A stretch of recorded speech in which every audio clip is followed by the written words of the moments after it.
Anyway, so he was a very effeminate gay man. He goes on these hormones and stuff, and then he comes of age, 18, 19, but he's still like a little boy. And I'm like, wait, it wasn't just a gay thing. Like, they had a young boy. It was basically legal Okay. pedophiles because he had all the attributes he was locked at 14. Right. Yeah, he looked young, but he's he 19. acted young. Oh, that's so gross. So they're like, he was preserved and then offered on the altar of this stuff. No. Oh, no.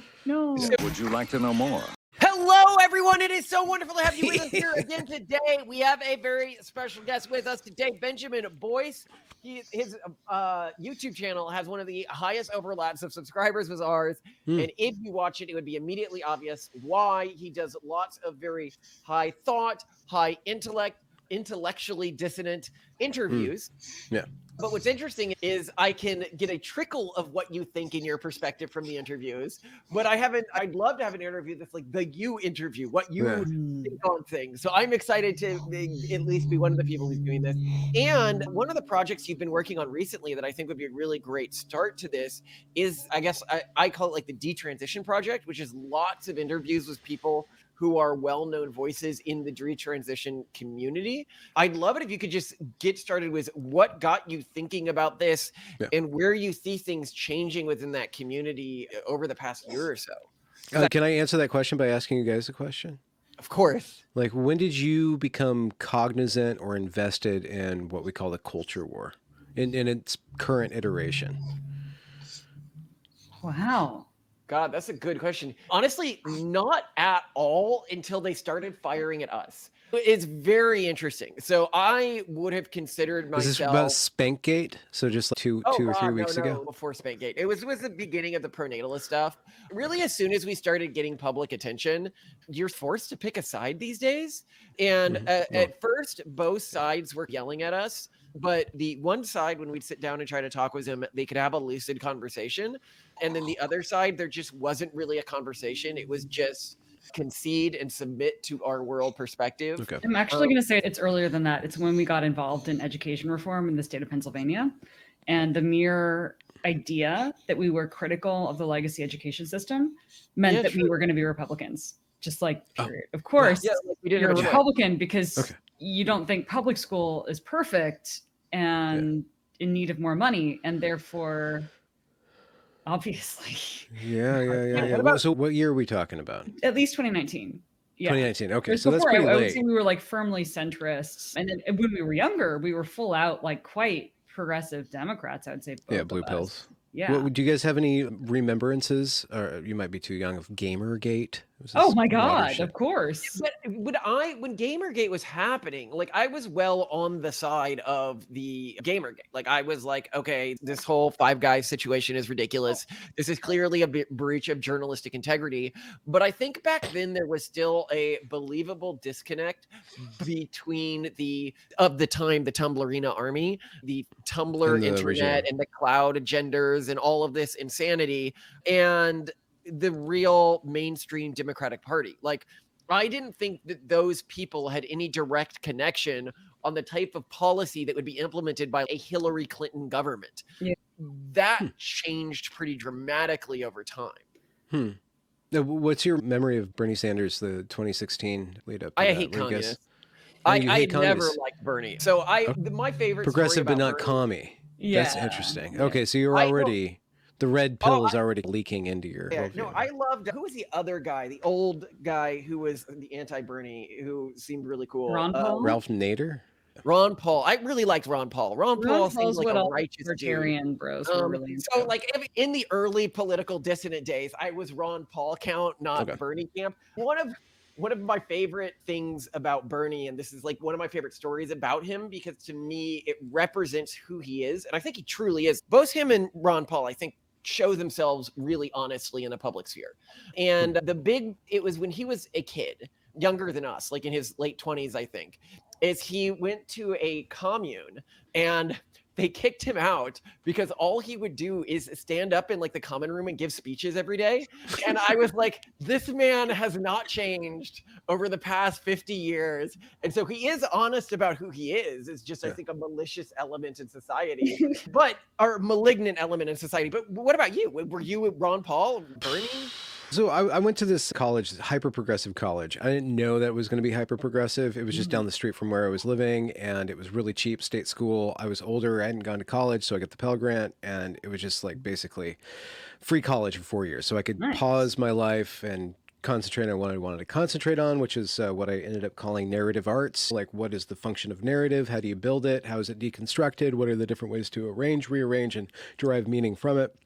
And so I went to this place called the Evergreen State College in Olympia, Washington, which has a very non-traditional structure, no grades. Courses are like completely immersive, 3, 4, 5 professors for a quarter or a year. You just go there, you sink your teeth in, and a lot of independent work. So that's why I went there. But when I got on campus, it was like stepping from, what year was this? 2013 back into 1990. They had pictures, like posters everywhere, stop the war in Iraq. So they're still a little bit behind there by 10 years, which would all, by the time I left, all those posters would be replaced by the BLM poster. And then they had big posters about no one wins under patriarchy, you know, like this really crusty kind of old, weird Gen X feminist kind of bluster and gusto. And I'm like, okay, that's really weird. This is like ersatz or anachronistic. And as I like progressed through my degree working on my stuff, the civil rights, or the civil rights 2.0, anti-racism via D'Angelo and even Kendi came and became central to the entire experience of the college, where the administration empowered very radical teachers to basically try to redesign the entire college experience around ending racism in our time. Whoa. And that blew up in their face phenomenally. It just completely, what happened at my last 4 weeks of school is that the students who were taught to fight the system and end racism turned that against the system that taught them that, and took over this college, took people hostage, live streamed the whole thing to the internet in this super cringy manner. Oh, no. You guys should watch my documentary. It's if you're into cringe, if you're into like the end game of this progressive bullshit, I document it all. But once oh my gosh, I'm ready for this. What's the documentary called if our fans want to watch it? Yeah, it's called the Complete Evergreen Story. I'm currently doing a watch through because it's 7 years. The 7-year anniversary just happened, and me and my wife are now going through and watching the whole documentary. It's really extensive, and it's not even complete because there's just too many stories going on. I was there watching that whole thing progress, and I was working in the media department. I was on the camera recording these workshops and these lectures that were incredibly, they're trying to reinvent racism, and everybody's falling for, like, wait, this is the wrong direction. You guys are going in the wrong direction. They started worshiping black students. Affinity groups. That's affinity groups. Like, I know, we need like black people to hang out with black people and white people to hang out with white people, because, and I'm like, you are reinventing racism. That's basically what got them a lot of press, because the college had every year they had, based on a Douglas Turner Ward play called Day of Absence, where this southern town, all the black people don't show up for a day. And it shows just how much this town relies on the black folk. Right. And then they did that every year at Evergreen, like do this, the people of color, the POC, would go off campus and they'd have a little thing, and then they come back and then they have a day of presence where everybody gets together and have a cultural sharing, multicultural, positive thing. But 1 year, 2017, after the election of the former, possibly next president, Donald Trump, they decided to reverse that and ask white people to leave the campus. And they even required white students to not be on campus, go out in the woods and do classes like under tarps in the rain, because the campus was going to center people of color, because they wanted to be inclusive under diversity, equity, and inclusion. And then Brett Weinstein, who's an evolutionary biologist who has a lot of, you guys probably heard of him by now. Yeah. He stood up against that and then got flack back and forth. And so when this crazy narrative, I won't spend too much time on it right now, but there's all these layers upon layers of stuff going on in this tiny little campus. When, the students do this uprising, they live stream it, they're acting just insane. And the internet gets wind of this. Now, this is post Gamergate. This is 2017. A lot of people post Gamergate on YouTube had gone from anti-feminism to anti-SJW stuff, which would then become anti-woke stuff. Right. So there was just a lot of hay being made out of social justice warriors. And that was just how people made their money, was doing all these cringe compilations. When the Evergreen stuff just dumped all of that material on there, they had a heyday. They had an absolute heyday. Yeah. And I was already like interested in what was going on the internet, but I didn't understand that people would just run with the narrative and not actually talk about what was going on behind it. And so what I did was I just took my phone and I started to record like a view from the inside. And then I worked in the media department. So I got my hands on all of the primary footage of how the teachers taught the students to rebel and explicitly said you need to uprise and destroy these bureaucratic institutions because they treat you just as bad as they treated your ancestors in the 60s or in the 1820s or in the Caribbean and stuff like that. Directly, they said that. So my job as a YouTube person when I got onto YouTube was to chronicle that. And I spent a lot of time just focusing on that one story. And then a similar event, to get to your question, a similar event happened up in Canada at Wilfrid Laurier University, where a young TA named Lindsay Shepherd she showed a video with Jordan Peterson and this other guy arguing about pronouns. And she was teaching in a composition class, and she apolitically just shared this about composition, because if this is how language is changing, like, what are your thoughts? Yeah. And her professor and the guy in charge of the department over there, and then their DEI all took her aside and grilled her for 40 minutes. And she recorded the whole thing. They broke her down into tears, this total struggle session, and it was all about gender. And then that hit the internet. And again, the internet makes hay with that. And I'm like, there's something else going on deeper in there. So I started going through that college and looking at the gender issue. And I saw that these gender activists, these trans rights activists specifically, are just the most borderline personality, narcissistic, Machiavellian characters on the planet. They claim to represent this marginalized group, and then they proceed to act like complete tyrants. And just like the Black people or POC did at Evergreen, like this handful of just radical idiots took over and then just smeared that community that they supposedly represented. It's just replicating. So this social justice ideology, or whatever this thing is, I don't know what you guys, how you frame it, but that has a pattern that just goes over and over again. Once I got into the gender aspect of it, I was just fascinated with this topic because I was tired of race, and I don't think that there's an end game with race. Yeah. I don't know, maybe we can talk about that, what you guys are, your thoughts on the end game of race politics. But gender stuff is so dynamic. It creates children, it transcends race, and we always are struggling, and it flies in the face of this kind of liberal-ish assumption that we're all created equal, and that noticing difference is really problematic, but it keeps on protruding into our safe space. So I think both the race and the gender thing have really backfired on them in completely unique and different ways recently. The race thing, and this is fundamentally what progressives don't understand. 1 second. Sorry, interviewer hat. You said them, backfired on them. Could you just define, for the sake of the conversation, who they are? Well, I'd say the larger mimetic structure that is obsessed with race. The normal American doesn't give a shit about race. It's just not important in our daily lives anymore. So you're saying, so them is defined by the activists that are actively trying to end racism. Yeah. They have created a world where they seem to believe that America is... Okay, this is the way I genuinely think the world works in their head. America is 70% white, 30% black, and the 30% black is like this oppressed class. That is not the case in America.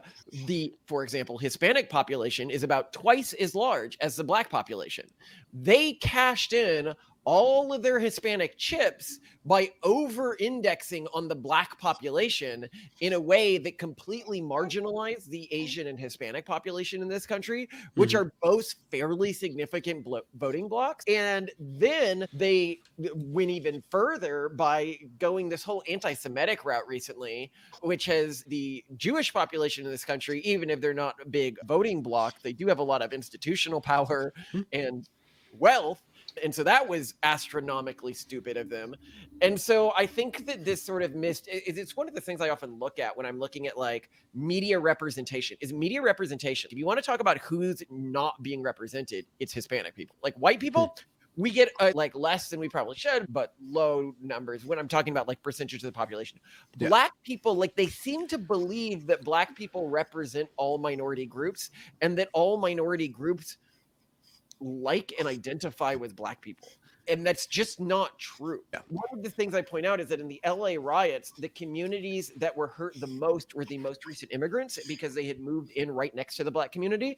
And in that instance, those most recent immigrants were South Koreans, which were then radicalized because it was their community being burned to become a far-right community. This happened within many Latin American communities during the BLM riots, is that the towns and neighborhoods that were being burned and the shops were mostly Hispanic owned. And of course, the media wasn't talking about this, but that again doesn't matter because the media doesn't understand Hispanic families. So I, as a white person, I get my media from like the news, right? Hispanic families get the media from their family networks. That is like their source of what's true in the world. Well, there's also like Hispanic media, but it seems to be somewhat divorced. It's not as important as family network information. Yeah. And so we have a lot of our company is almost entirely Hispanic. We like our friend network is heavily Hispanic. This is why we used to split our time between the US and Lima. Between Miami and Lima. So we were not Miami in America. and Lima, yeah. So the media, like the progressive tool for manipulating public opinion, doesn't work as well against Hispanic communities as it does against other types of communities. Yeah. So they where is their outcry from 2020? Were they just ignored, or did they not complain? If they we didn't see complaints. Well, we saw internal. We saw we've been left behind. Like internally, they're like, okay. There's been a huge shift in the Hispanic community towards conservatism. And then they have a problem that they don't understand the real American Black community. So the real American Black community is more than anything else distrusting of authority. They're very, conspiracy theory is the wrong word, but they are very open to these right-leaning ideas of the powers that be are lying to you in attempts to manipulate you. And this isn't like gullibility. It's something they've gone through multiple times, learning from history. And it is clear to many in the Black community who is the power that be today. And it's this urban monoculture, progressive, whatever you want to call it. Yeah. In regards to the trans stuff, this is insane. And as you say, it's insane. Like I can't imagine being like a real trans person or like a real lesbian or a real gay person. And now somebody says I'm queer. And I'm like, by queer, do you mean that you're a sexually aggressive cis male sex pest that's pretending to be a woman? Or do you mean that a lot of these quote unquote trans women, when I was growing up, I was very involved in the LGBT movement. I really support the real gay, lesbian, and trans community. What is being represented, like the people who took over this movement are just cis male sex pests, largely speaking. And they're female enablers. If you look at every major feminist organization that's connected to power, they're all on board and pushing the trans stuff.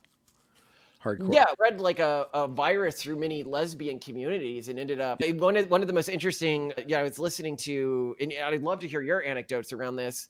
A lesbian who I respect talking about this recently, and there was this weird moment when I went to a group house where 3 lesbians was living, and I went back a few years later, and all 3 of them were transitioning. And I was like, wait, what are the odds that all of you just happen to be trans? This is supposed to be an incredibly rare thing. And so I think that's something that we've seen as to why this disproportionately happened in lesbian communities. I think, and I know this is a very offensive thing, but I think that women are slightly more susceptible to social norms changes. Like they're more likely, and you see this in the data as well, they're more likely to support whatever the perceived social norm is. Is that some sort of evolutionary Stockholm syndrome baked in because women would be captured in combat and just have to adapt to new could be societies? And also there's more dependence as someone who, like, when you're more likely to spend a significant or not insignificant portion of your life vulnerable to pregnancy or having an infant with you, it would make sense that you'd be more compliant with whatever society you have to depend on for some protection or social services, or at least a little bit of assistance. Well, also, I think that part of this is probably downstream of religiosity. Women historically were more religious and more spiritual than men. And we've argued in the past that gender has taken on the role of the soul within progressive circles, where they're talking about there's something about myself, and it's not biological, and it's not how I was raised. It's different than either of those, but it controls who I fundamentally am. That's what we used to call a soul. And so I think a lot of this is a type of a religion. Yeah, I love how they don't do that with race, like my inner black man. If they went that route with the racial soul, then Rachel Dolezal would come out on top. Yeah. Yeah, I'm wondering, so when you saw this happening, when were you like, did you think you were a progressive or identify with the progressive movement when you were younger? Oh, no. I grew up in suburbs of Sacramento, mostly. So red, but purple, and dad's pastor. So we were pretty much in church all the time. I did a lot of paper routing from 11 to 18, and I would listen to Rush Limbaugh a lot because he was really entertaining, and he did all these bits and skits and stuff like that. And then I just went apolitical. And then when I wanted to get political again, when post 9/11, George Bush W just goes in this holy crusade about just going after people that are millions of miles away, or hundreds of thousands, tens of thousands of miles away, however far Iraq is. And I didn't like that. I didn't like the warmongering and stuff, and I wanted him out. And then John Kerry concedes. I'm like, this is just bullshit. I spent all this energy caring about this thing that doesn't care about me at all. I was also living in Portland at that time, in the 2000s, when it was like the Portland that people wanted to move to before people moved to and made it something else, Portland squared. And I just had the sense before Barack and during Obama's era that we're in this bubble where we're not really connected to reality. And we have these beliefs. I just had the sense we have these beliefs about what truth and goodness is, but we are so coddled in this bubble, and someday it's going to break. Someday it's going to pop. And I was uncomfortable with the smugness that just became more and more ramped up over the course of Obama era. And then I thought Bernie was, had some sort of mandate of heaven on some level, and his treatment by the Democratic Party was just so awful that I just said, screw you. And I didn't go pro-Trump, but I was just really happy how upset Trump made everybody, because they were so hypocritical, higher on their own farts, and that just pissed them off so much. So I slowly became trollish, but then when I saw what happened at Evergreen firsthand with the end game of this racial stuff, where they turned me racist, when I was on campus after that hostage situation happened, and I saw a black person, and I got literally, first time in my life, got scared and just turned around and went another way, because I'm like, this person has all the power and can completely lambaste me, accuse me of all these things, and even beat me up. And I have no recourse just based on the color of my skin. Imagine how Jews feel today. Have you seen some of these videos? Yeah. Oh, boy. Yeah. That's that Jew thing, the Jewish thing, really throws a wrench in the whole system. It upsets it, which just makes me really interested in how because a lot of the Jewish people were complicit in a lot of the anti-white stuff, but then once it comes after them, then they're like, oh, no. We are the OG oppressed class. We've been oppressed longer and harder than anybody because we've been living with these whiteys. So don't turn that stuff on us. But it seems like in colleges and stuff, I saw a lot of that, a lot of Jewish people riding the anti-white line up until it blows up in their face. And then you're like, okay, what did you expect? You're dancing around with leopards.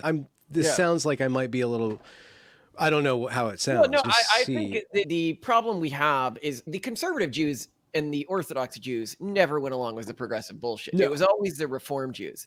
But Reform Jews are richer, and they're more likely to be in colleges. But like we always say, people don't confuse Unitarian Universalist Christians with Catholics, right? And yet they often confuse conservative Jews with Reform Jews. And I'm like, it's a branding issue. It's their names are all similar, so you just lump them all in. They're all of one thing. Yeah.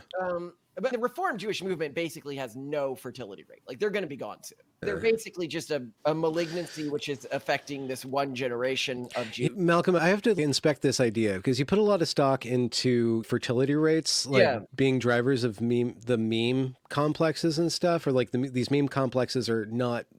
Yeah, I want to hear disseminating and stuff. But Are we not at a time where the meme complexes are faster than genetics by orders of magnitude? Can't they travel faster, infect more people than the other ones that breed people so that they can just... And you're absolutely right about that. But they, in sort of their wave, they wipe out. So it's a bit like saying, okay, the Black Plague is spreading through our civilization right now, right? Except it doesn't kill people immediately. It just sterilizes them, right? And I'm pointing to one community that's been sterilized, and you're like, yeah, but it's continuing to spread in this neighboring community. And I'm like, yes, it is spreading in the neighboring community. I don't disagree with that, but it eventually burns out. Like, it is true that it is spreading in neighboring communities right now, but it hasn't fixed its fundamental issue that it hasn't figured out how to replicate itself other than through taking children. And because of that, I just don't see how it survives. It can in some countries, like in Germany, where they've gone full Nazi, where they're like, okay, private school is not legal in this country anymore. Okay. We get all your kids. It can burn itself out. And then what does that end up looking like at the end of the day? Germany becomes a Muslim country or something like that, because they know how to protect their kids. Eventually, whichever group fundamentally knew how to protect their children in a way that other groups didn't, or the groups that come out on top after the disease is done, we're just in this period of fallout now where we can predict the various outcomes, but we can't predict them with 100% certainty or anything like that. It's just because the way that information travels so fast now, and the way that kids are plugged into the internet from such an early age, and the way that these algorithms work in a black box, I don't think that the battle's so much we can just rely on fertility replacing it. There actually has to be active, and that's what you like. Why your work, I think, is so important, because you guys are speaking into this place that's dominated by these anti-natalist forces, right? And you're providing pushback and upsetting the rad femmes and poking fun at all these different groups that you guys find yourself being on the it's actually end of the really whip up. Interesting point you make that has me reflecting on something that I hadn't reflected on before, which is to say, you're showing off your skills as an interviewer here. So this is why people need to go to his channel, right? People know. The thing I was thinking You are the about, gazelle. I am the cheetah. the different communities and how they react to, like, when I say community cultural groups, and how they react to, or how susceptible they are to the virus. And there's a huge amount of differential here.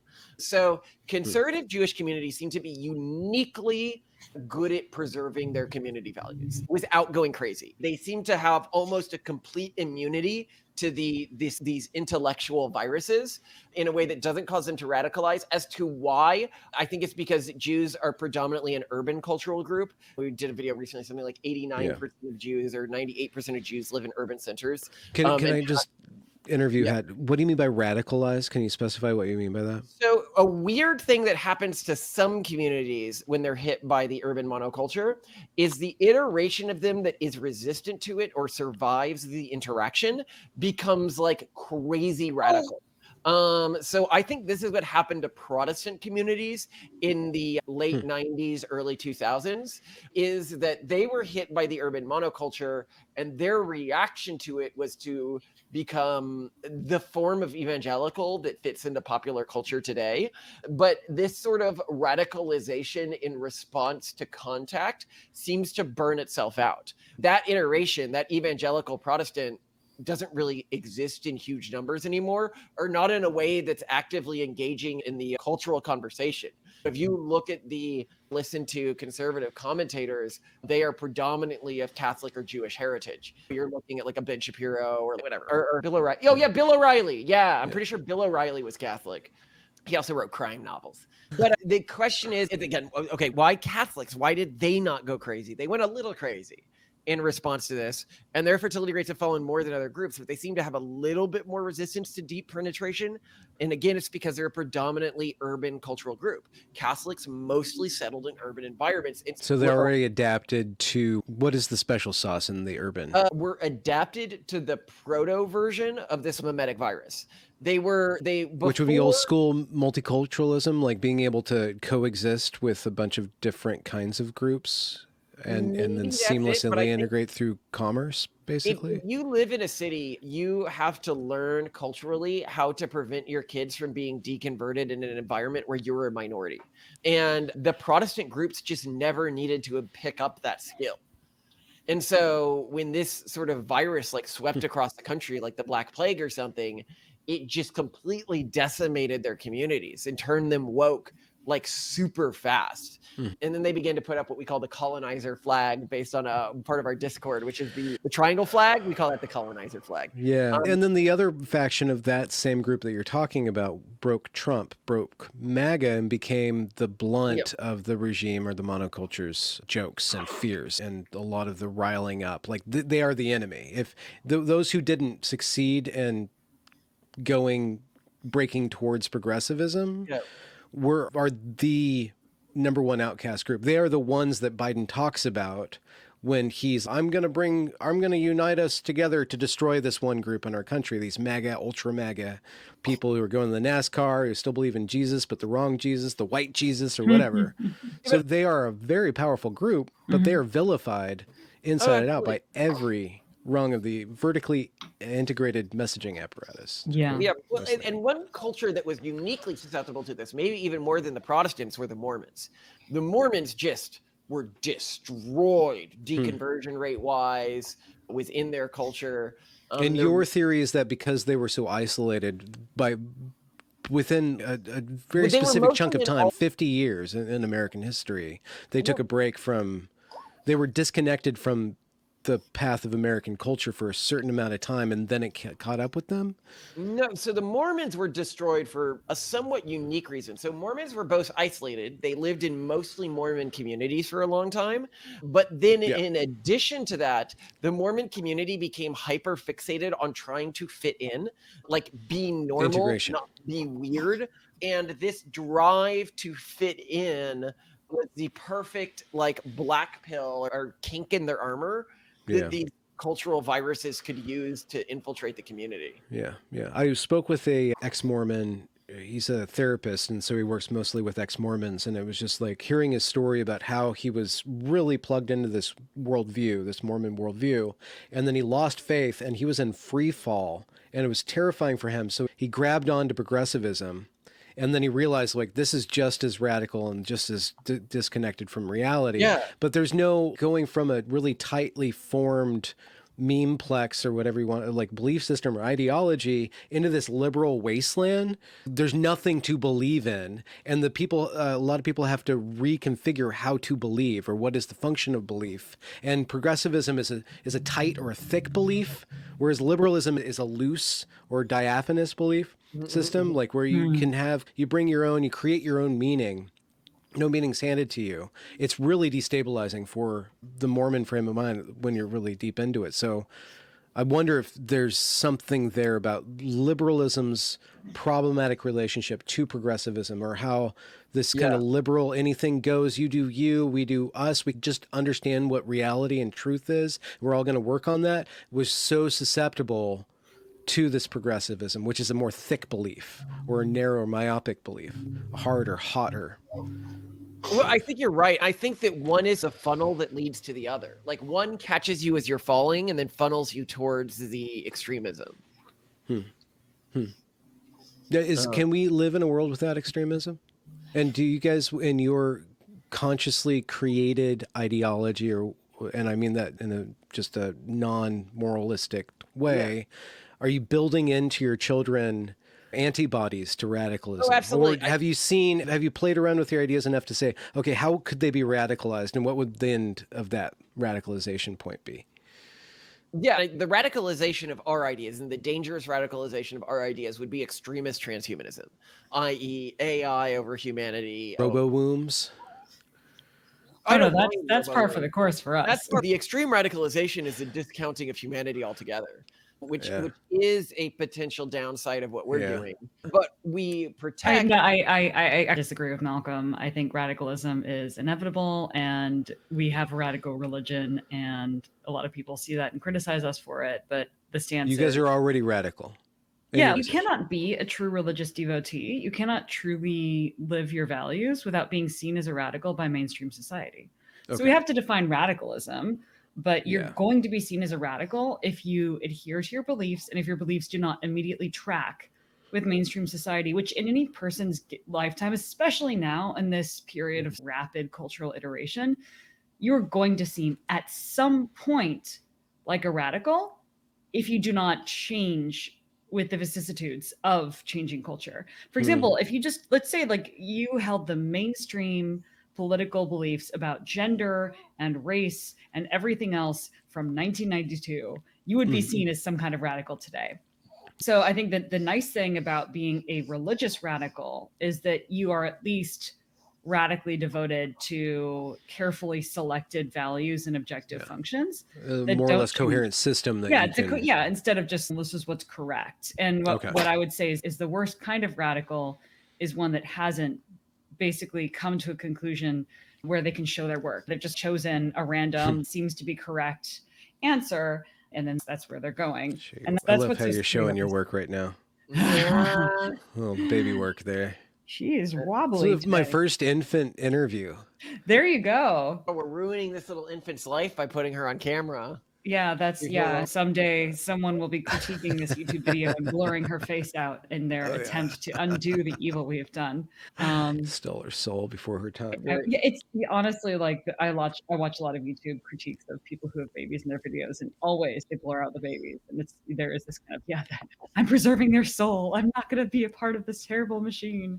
But yeah, anyway, what I'm really curious to know is what has surprised you in these interviews, because I think a lot of us come to blanket conclusions around this is progressivism, this is what progressives think, this is what gets people to convert.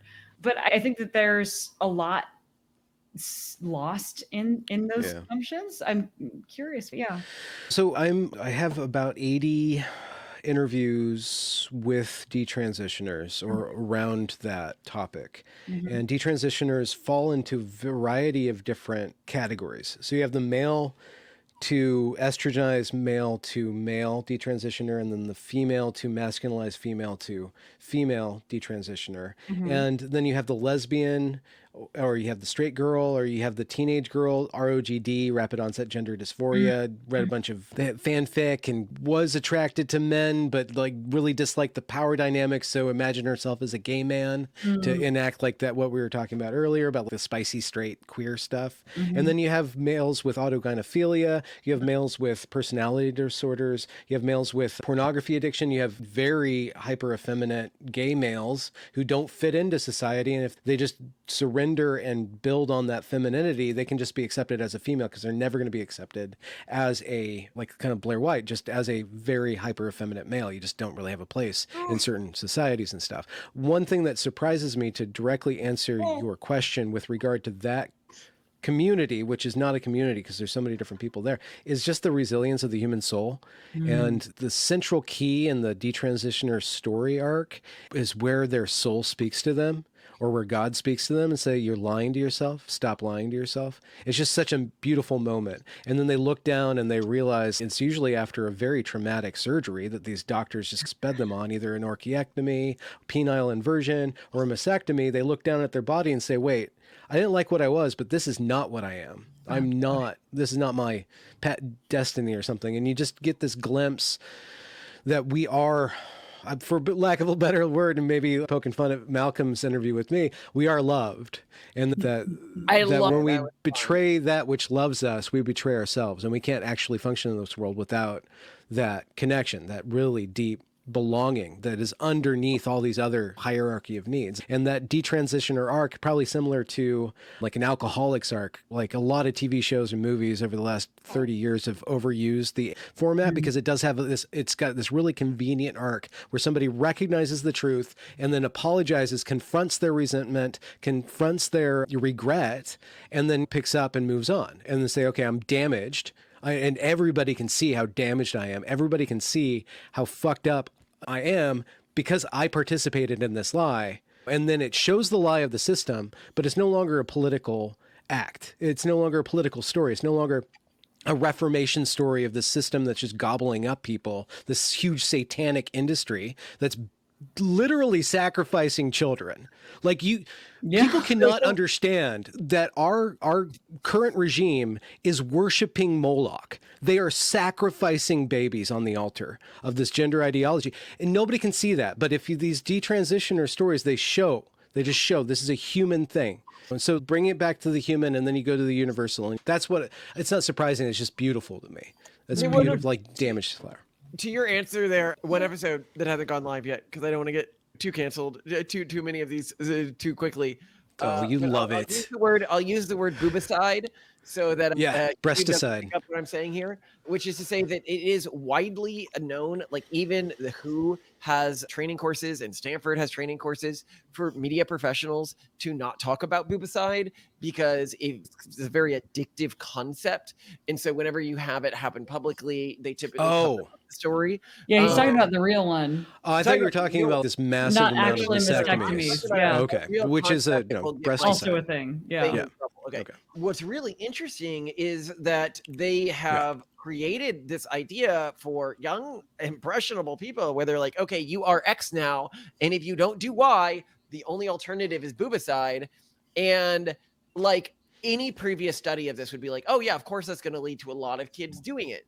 And it reminds me of this South Park episode, which we put in the other thing, where Rob Reiner is going to kill Cartman to prove that cigarettes are bad for people and that secondhand smoke can kill. And Cartman's like, but he reads it and he's all happy to have all these adults paying attention to him. And he's like, wait, what? And I feel like that's unfortunately what's happening to a lot of young people, is that anyone who understood psychology could have predicted the result of this ideology.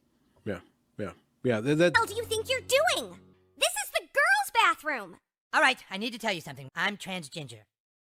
What? Did you notice the bow? It's okay, Red. I can take a shit here. I'm a dumb chick, too. You are not transgender, Eric. You don't even know what that means. Yeah, huh? It means I live a life of torture and confusion because society sees me as a boy, but I'm really a girl. Trust me, you don't want this hot potato. But this isn't a hurting, confused child we're talking about. This is Eric Cartman. Nobody else is gonna know that. You better just give him what he wants. All you gotta do is just read the words on the teleprompter here.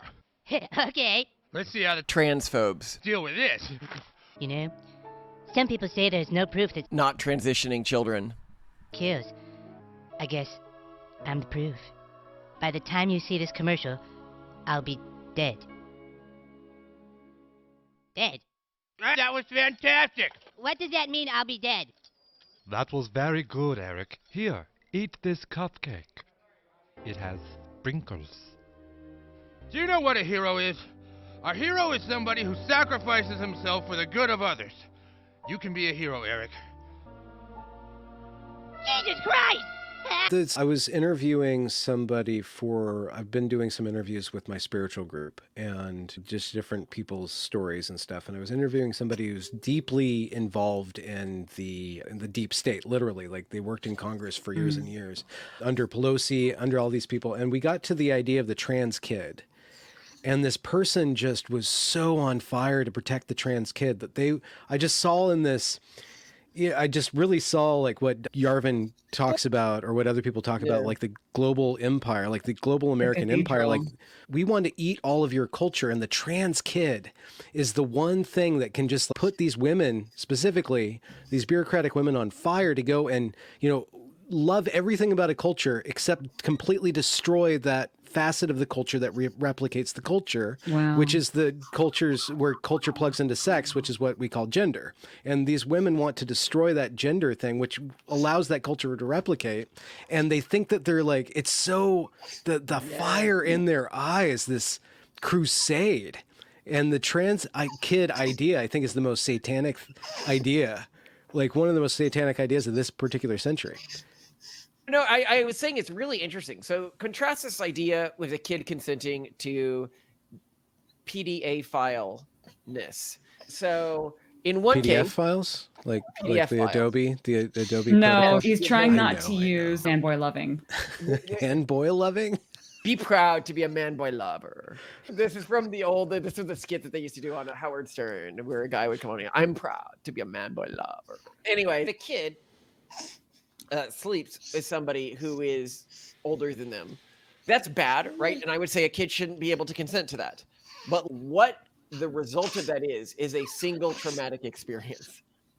If a kid consents to puberty blockers or gender transition, that is a lifetime commitment of potentially negative experiences. And not just biological, financial. and cultural and social. It's all of these things. There is no escape in life. And yet I can say, no, my 13-year-old daughter, I don't care that you find this guy attractive. You cannot, or my 15-year-old daughter, you cannot sleep with him. You fuck off. That's obviously a bad idea. And I'm going to prevent you from doing that. Yet if you do that in this other category, it's considered like a protected class. And I'm like, how? Yeah. It's people haven't thought through it. I just transcribed an interview with a young man who went on puberty blockers, spirolectin, I think it's called, and estrogenized hormones at 14. So he was essentially frozen, and the data's not in.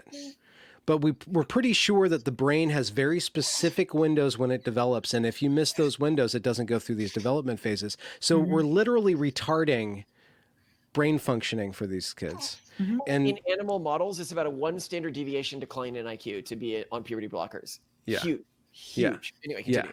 Anyway, so he was a very effeminate gay man. He goes on these hormones and stuff, and then he comes of age, 18, 19, but he's still like a little boy. And he gets swept up in gay sleeping around culture. And I'm listening to his story. I'm like, wait, it wasn't just a gay thing. Like, they had a young boy. It was basically legal pedophiles. Because he had all the attributes of he was locked at 14. Right, yeah, he looked young, but he's he 19. acted young. Oh, that's so gross. So they're like, he was preserved and then offered on the altar of this stuff. No, no. So actually, a lot of people and I know this is something that, again, I think there is a real trans community, but I think that sex pests took over parts of the community because they realized they wouldn't be criticized if they just claimed to be trans, and they can be sex pests all they want. But this isn't a hurting, confused child we're talking about. This is Eric Cartman. Nobody else is gonna know that. You better just give him what he wants. That actively targets underage kids for this stuff, because that is their thing. And I'll put from Turkey Tom did a great video on one of these people. Has he started hormones yet? Yes, but not effectively. I guess that's what you'd expect, just telling a retard to buy hormones. They bought estrogen, but no anti-androgen. It would have been more fun if he started hormone blockers at like 12. Haha, isn't that true for everyone? Don't worry, I'll make him into a good girl. Don't blow up our spot, bro. All T-slurs are like that. If you can trust me around your kid, it'd be transphobic not to. Me with daycare tots. To Orion, and many of his associates, their identity was little more than a political shield. It clearly worked, given he publicly fantasized about assaulting women in bathrooms. Me when transphobic little girls ask me what I'm doing in the women's restroom when I'm obviously a woman. And I'll put a quote from that video here, because people are like, no, you're making this up. And it's no, like, this is a real thing. It doesn't matter if it's a minority thing. What about those kids? Do you not care about them? Because some of this is sexually motivated. And to pretend it's not is just to ignore what the trans people are saying. Yeah. We're considering trans people. People will be like, oh, they're not. So trans. I was when I embarked on this series of interviews, I was really open to the idea. I had no idea what I understood. I had a friend who was trans, and then over the course of the years, I see my friend just never stops transing. It's like there's always one more thing to trans about themselves. And so I have a hard time, especially with the idea of trans kid as a mutation from a trans person. So I really have a hard time at this point in time really thinking of transness as anything other than something that one does. Like, I am a Smith, I am a Miller, I'm a content creator, I am trans. Yeah. It's the answer. Because you can be a gay person. That makes sense to me, because and you can argue, I try to understand the argument, the Christian argument or the religious argument. Even if you are that, it doesn't mean you should act on it. That's a whole other conversation, but you're built in. That's an emergent property of you to be gay, to want to have sex with men, if you're a man, or a woman with women, or be actively disgusted by the opposite sex. But transition, there's gender dysphoria, an active dislike or hatred of one's own body, which is a mental condition. And then there's steps to cause that body to become in the likeness of what you want, which is a medical procedure. And it's an elective cosmetic procedure. And then the hormone stuff, the endocrinology on this stuff, it's so messy. These systems, our endocrine systems are way too complex. Injecting cross-sex hormones affects the entire system, not just your secondary sex characteristics. Yeah. It affects your brain development. So there's the libertarian argument about you're a grown adult. If you consent to this, you should be well informed. But the idea of transness is where it's a big black box, and it's really easy to swallow because it's inclusive. It's you do you. But how does that not turn into trans kid? If there's a trans adult, then they were a trans kid. They were always trans, which means that they're always born in the wrong body. But this is the thing. We don't say, oh, you're a gay kid, go out there and have sex with guys while you're underage. And I think that we should treat gender transition the same way. I can admit, I'll be like, okay, trans people were at one point kids, and that is okay. But so what do you mean by trans people then? The human brain is very obviously gender. There is very obviously a male and female brain. My wife does not think like me. That in some small portion of the population, I don't know how small, it could be very small, 0.1%, that they are born with a brain that is gendered more like the opposite sex. Especially when we look at endocrine disruptors in pollutants, which seem to be affecting this. I can see that being some portion of the population, and that these people might realize that they are in this group before they go through puberty. The problem is there was a great study done in 2023 that looked at gender non-contentedness in 11-year-olds, and it showed that by the time they were 23, more or I'll put it this way, less than 1 in 10 of them was still in the gender non-contented group. The other 9 plus were entirely happy with their birth gender. And so the problem is that when people go through puberty, there is often an illusion of gender non-contentedness, which is created by puberty. It's people are like, what if I am that 1 in 10? And it's unfortunately, there's no way to know if you're that 1 in 10, at least with current research. So you're better off just banning everything before the age of 23.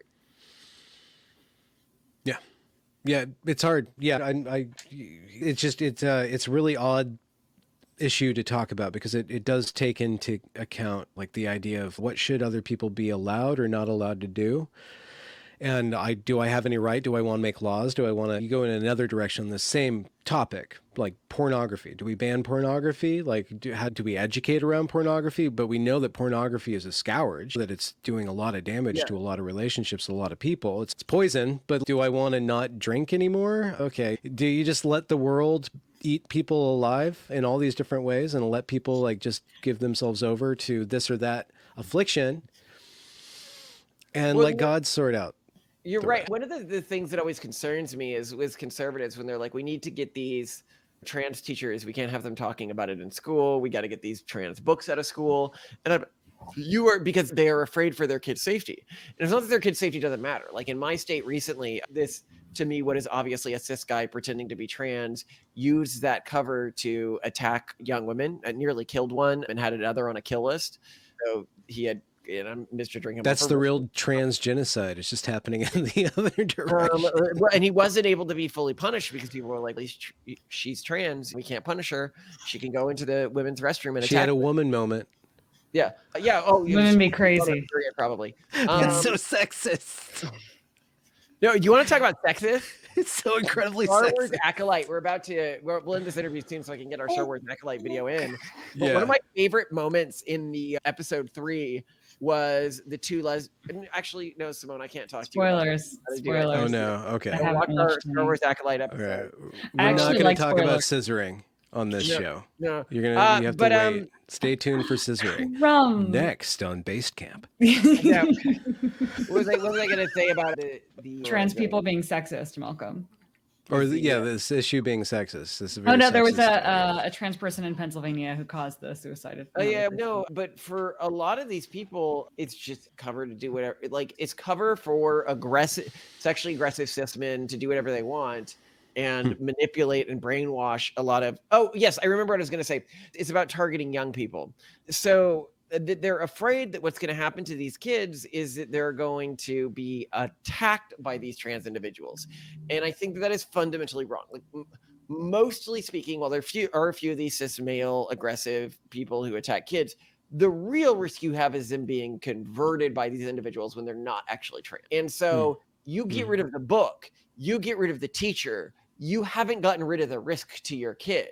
Yeah. And the only way you really protect your kid is with sex education. Yeah. Never shelter, annotate. That is the biggest defense you have against all of this. If your defense is trans people are evil or gay people are evil, then they meet a trans teacher and that person doesn't appear to be evil. And now you have lost all of the defenses that you have built. Yeah. You need to annotate.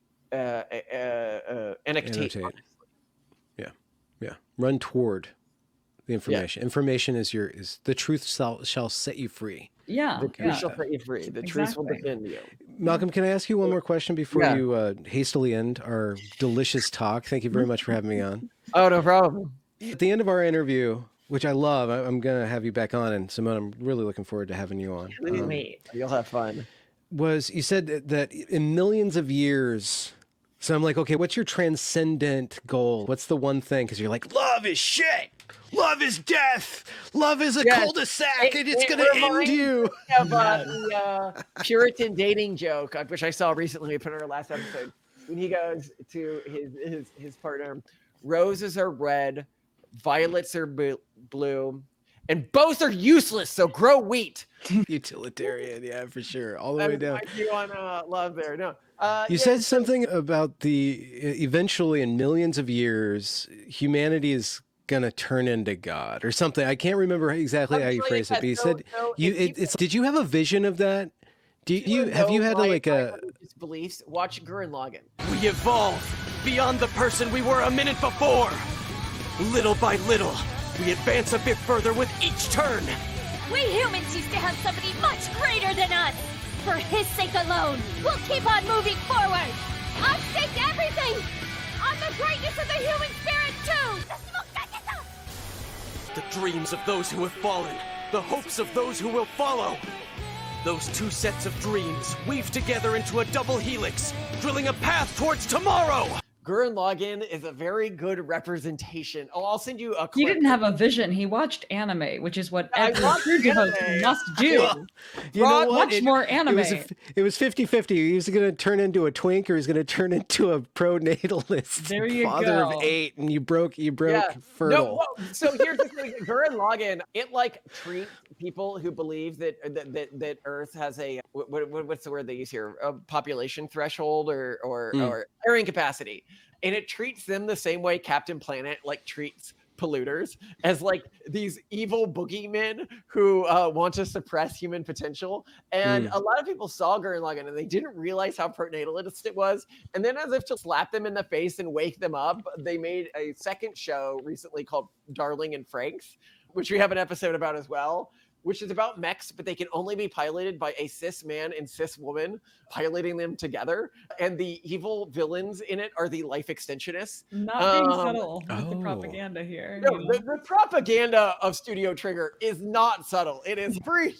So they brainwashed me into their insane ideology. Interesting. Humanity is a good thing. And that so in Gurren Lagann, it's even more than just this idea of a carrying capacity. They divide humanity into two factions. One faction, which is the goal of humanity, is to always improve ourselves.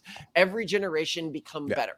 And then the other faction, which is an alien faction, is every race that does this must be eradicated, because don't you understand, if you're always improving yourself, that eventually spirals out of control and destroys the universe. But you cannot keep becoming better. You cannot keep improving yourself. You need to find some sort of harmony or stasis, or accept yourself for who you are. What you were talking about in today's episode. Accept yourself for who you are. And that's the way I see it. That's why I see these concepts of love and self-acceptance is the purest form of evil that humanity has contacted, and as pure demonic from my perspective. I wonder what your Valentine's Day is like, Simone. Well, you should, our wedding, during our speech, we said... Our vows. Instead of flowers, he gives you like some sort of Neuralink implant or something. So I love you so much, dear. I want you to think faster. On faster. Neuralink implants, by the way. That was my first job. The technology wasn't moving fast enough. Not at Neuralink, but at their predecessor companies, the predecessors of that technology. But so for Simone, I told her when I was getting married, I was like, look, I cannot promise to love you because love is an emotion outside of my control, right? But I can promise to keep improving myself every day and keep pushing you to improve every day. And I think that push that we have within our relationship exists towards humanity more broadly. Love is just this evanescent thing. It's like a genetic scar outside. And one day... A genetic scar? Yeah. No, the post-ceremony reception was fantastic as everyone, we passed around the fried haggis balls. Everyone's like, that was just so you. Yeah. It was great. A dangerous genetic scar that can be used to hijack us. And one day, mankind will be freed from love and happiness and all of these useless concepts. We'll be able to put little chips in our brain. Yeah. If somebody was like, do you want to get rid of them entirely? And it's like, no, like the Mechanicus. I can tell that my brain is outputting grief, but this is not useful in my decision for what I do next. So I won't. That's how it works I'm obsessed with Ian Banks' Culture series, and none of these feelings. Okay. Oh gosh, you have to, the Culture series by Ian Banks. I think it starts with use of weapons, maybe. Anyway, continue. You can have what's called a neural lace in your mind, and it fully integrates you with AI and the internet or whatever, right? Tech. And you can also set up your body where you can feel everything, emotions, pain, physical, mental, etc. You can also turn it off whenever you want. So let's say you're in a very violent car crash, like an immediate emergency system turns off the pain, but there's pain here, there's pain here. And you can do the same with your emotions. And that's ultimately when people talk about mastering their emotions from a much more woo standpoint, it's all about you feel the emotion, you let it pass through you.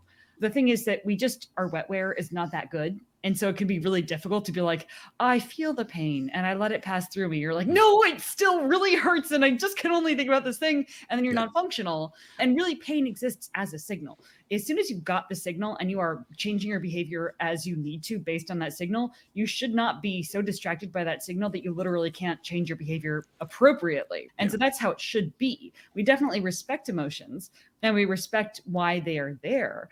But I think to be ruled by them or to see them as inherently valuable is incredibly dumb. So that's what we're trying to avoid here. Yeah. Yeah. I don't know. God loves you guys. Both of you. Every cell, every moment. I know he does. He is a big fan of ours. Yeah. I really love God too. I good, like that we're on the right side of God. Okay. Yeah. Keep on the right side of God. Yeah. That's a cute thing. It's actually something I was talking to Simone about recently where I was like, it is remarkable how stupidly good our lives are. We might not be super rich or anything, but I have everything I could ever want. We're always freaked out because our life looks like the B-roll from the before disaster scene. I'm like, we're like the beginning of a Punisher movie. Yeah. Where everything's taken away. And I'm like, we only get to keep this if we keep fighting this culture war on full battle. Because God has only gifted this to us because we are making sacrifices that give us no financial or public sector benefit. Yeah. It's very nervous making. Yeah. I cannot wait to talk with you again. You are so thoughtful and it's all a show. I just play one on TV. Yeah. Go check out the channel. Stay for us chatting that we did before the episode. Yeah. Thanks for having me on, guys. And where can people find you? Benjamin A. Boyce on YouTube and Odyssey, etc., and Conversations in your podcast stream. Excellent. How frequently do you publish? Every other day, sometimes more, sometimes less. You deliver. Okay. 2 or 3 times a week. Yeah. You have to keep the wheel spinning. Hardcore like us. That's the way this podcast started, every other day. And then I made the fateful decision of deciding every day at one point. And now you're screwed, Malcolm. There we go. You can always take a break. Just do seasons. You can always do seasons. Hitting in. See you guys. Thank you so much. And I felt so sick, but it was so worth it. Sometimes it's just worth it to be in that much pain. And a bucket of sour cream and onion fried chicken is one of those things. By the way, we take this banter and we typically put it at the end of episodes. But no, more like I say something embarrassing before I know Malcolm's going to record. And then he's No, Wing Bucket has sour cream and onion fried chicken wings. It's a good, and it's in the center of downtown Dallas. Now, is it still there? They were actually talking about franchising it the last time I was there, I'm and I was sure like, it's I still wouldn't there. mind investing in that. Every time I go, there's people there. It is worth it. You guys have a lot in your heads. How old are you collectively? Are you guys collectively? Both I don't know. yeah, like 60, 65, 62? More than that. We're 70, 73 together. That's the point of marriage, right? Collective age. Collective age. I like that. That's good. Yeah.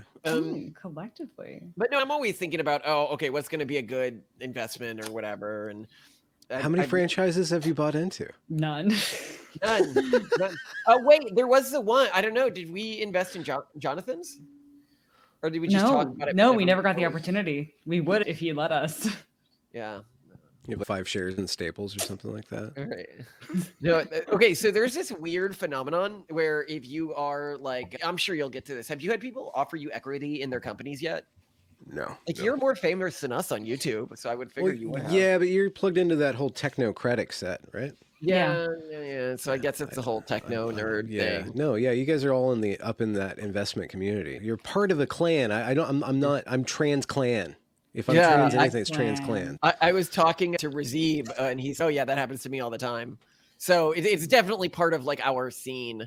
Okay, Valley adjacent, yeah.